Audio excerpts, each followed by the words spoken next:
The day my boss fired me, he smirked across his shiny glass desk and said, "Don't waste money on lawyers. You'll never win." And for weeks, I believed him.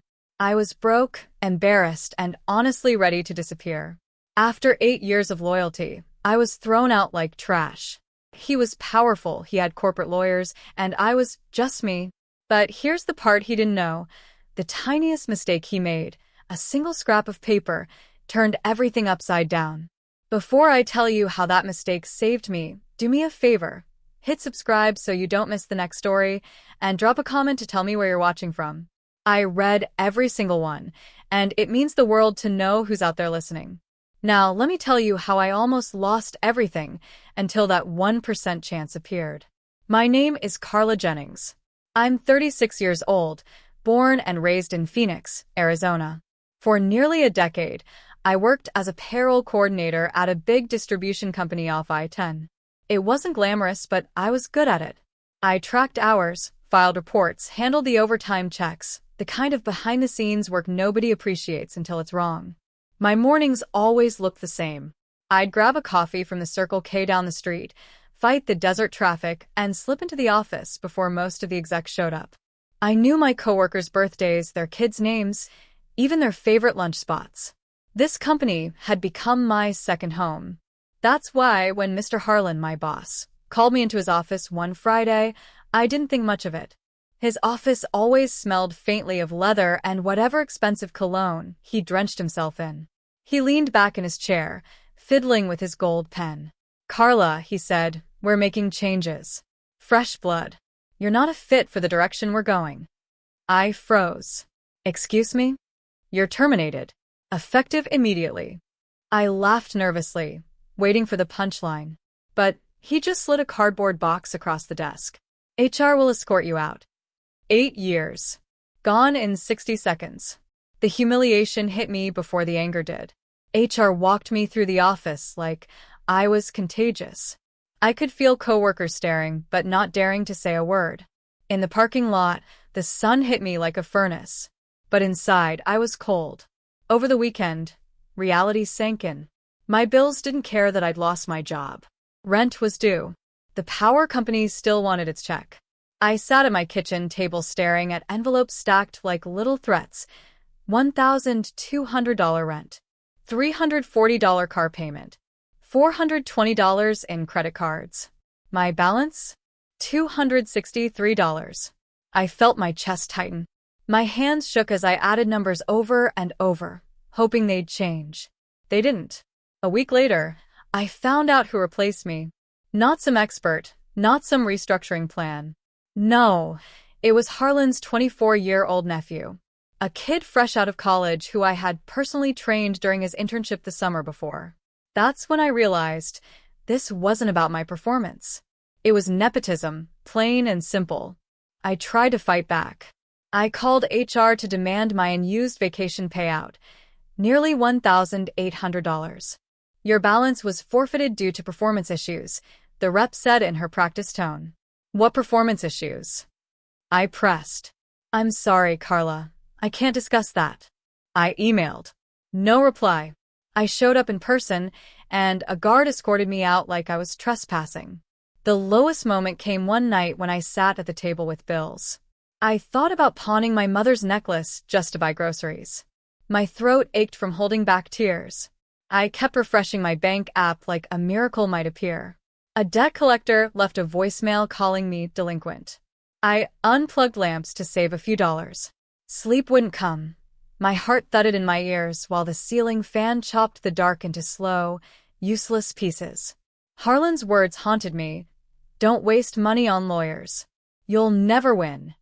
And I believed him. Who was I compared to a corporate giant with endless resources? I shoved the last of my desk stuff into a box, ready to bury it in the closet, ready to move on. That's when it happened. As I flipped through old payroll folders, a slip of paper fluttered out and landed on the floor. I picked it up. It wasn't mine. It was Harlan's nephew's pay slip, dated 2 weeks before I was fired. My heart stopped. My scalp tingled. That meant he had already been hired before they pushed me out. That little scrap of paper was proof that they lied. For the first time in weeks, I felt a spark of hope. I almost threw the paper away, thinking, what difference can one payslip make? But something told me to hold on. The next morning, I scraped together the courage to call a local employment attorney I found online, Marcus Hall. His office was a small suite above a taco shop on Van Buren Street. The hallway smelled like old carpet and salsa from downstairs. Nothing fancy. But Marcus shook my hand firmly and listened like every word mattered. When I showed him the pay slip, his eyes widened. "Carla, this is gold," he said. "This isn't just wrongful termination. It's discrimination. They orchestrated it, and this proves it. We filed a lawsuit." I was terrified of costs. I whispered, "I can't afford a war." He slid a simple payment plan across the desk and said, "We'll make it work." The receptionist handed me a checklist, timeline, contacts, any emails I remembered. For the first time, I had instructions, not excuses. I walked out clutching my folder like it was a life jacket. But from that day on, my life became a storm. The company's corporate lawyers came at us with everything: thick stacks of paperwork, endless depositions, motions to dismiss.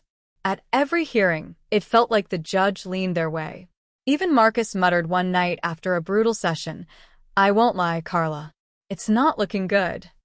I drove home gripping the steering wheel until my knuckles turned white.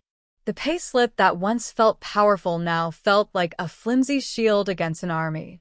By the time trial began, I was almost certain Harlan would win. The courtroom smelled of old wood and burnt coffee. I sat at the plaintiff's table, palms sweating, heart pounding like a drum. Across from me, Harlan strutted in wearing a smug grin, flanked by his slick corporate attorney. He winked at me like he was already celebrating. Their witnesses painted me as difficult, slow, even unstable. Every jab felt like a knife. The judge nodded along, frowning at me. When I took the stand, their lawyer grilled me. "Why didn't you file complaints earlier? Why don't you have glowing reviews? Didn't you struggle with new systems?" I stumbled. My throat closed. Tears stung my eyes. The jury shifted uncomfortably. I could feel it. They weren't buying my side. The air conditioner hummed like a verdict. A juror tapped a pen. Another stared at the floor. I caught my reflection in a framed certificate and didn't recognize the woman looking back. Marcus passed me a cup of water. It sloshed in my shaking hand. At recess, I whispered to Marcus, "We've lost, haven't we?" He didn't answer. Back in session, Marcus stood with calm confidence. "Your Honor, one last exhibit." He pulled out a printed email chain, something discovered late in document review. In it, Harlan wrote to HR, "Fire Carla before the nephew start date, or we'll be in legal trouble." The courtroom gasped. Harlan's face went white. His lawyer sputtered objections, but the judge waved them off. That email, careless, arrogant, was the 1% we needed. The judge leaned forward. "The evidence is clear. Judgment in favor of the plaintiff." The gavel struck. I was awarded $52,000 in damages plus my unpaid benefits. The air in that Phoenix courthouse felt different as I walked out. Lighter. For weeks, I had been sure I would lose. 99% of the case had been stacked against me. But that 1%, a forgotten pay slip, a single reckless email, flipped everything. Harlan didn't look so smug as he stormed past reporters, refusing to answer questions. His nephew avoided eye contact. For me, it wasn't just the money. It was vindication. Proof that even someone like me, just a payroll clerk scraping by, could fight back and win. I called my mom on the steps. We cried and laughed at the same time. Marcus shook my hand and said, "Go eat something real." I slipped the pay slip into a plastic sleeve like a medal. The sun felt warmer, the traffic sounded softer, and for the first night in months, I knew I'd actually sleep. If you believe in fighting back when the odds are stacked against you, subscribe now. The next story I'll tell you is even crazier.